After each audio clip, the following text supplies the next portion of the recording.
What's up, everybody? It's Brian Adamson, a remote house flipper. I'm here today in Orlando. This is a property that I found online remotely, locked it up, and wanted to come out and actually go into the property and teach you guys some things that I look for when I'm evaluating these deals, okay? First of all, as I got out of my vehicle and I'm just looking around the neighborhood, I want to look at my comps. Now, if you look over here, do you see that navy blue house? That house clearly has been renovated recently. I'm looking at that as my competition on the block.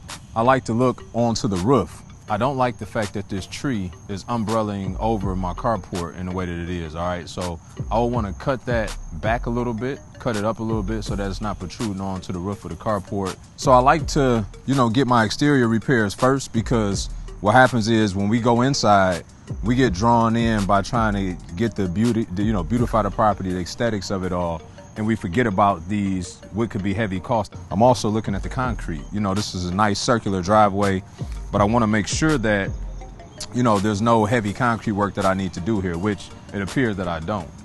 Okay, I'm already thinking I gotta account for a couple bucks for landscaping, sprucing this up a little bit out here. The paint isn't bad. It looked like they recently painted this, but the paint color I'm not a fan of, okay? Again, people oftentimes go overboard with trying to figure out what colors should they use. Look at your competition and figure out what colors really pop, okay, for that particular neighborhood.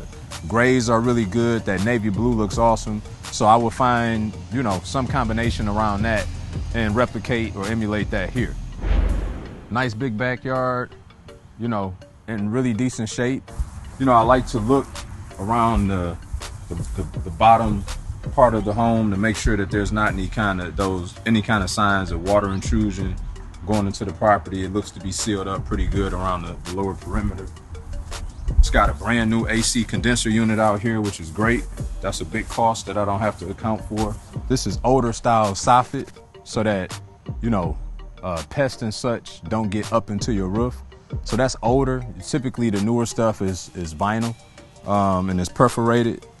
But, if the roof doesn't need replacing, then I wouldn't touch the soffit either. I would just paint it as I will the rest of the exterior of the house.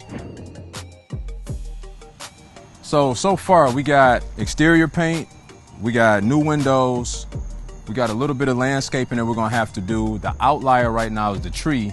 So all in all, with exterior repairs, we right around $9,000 so far. So listen, check back for part 2. I'm gonna show you the inside.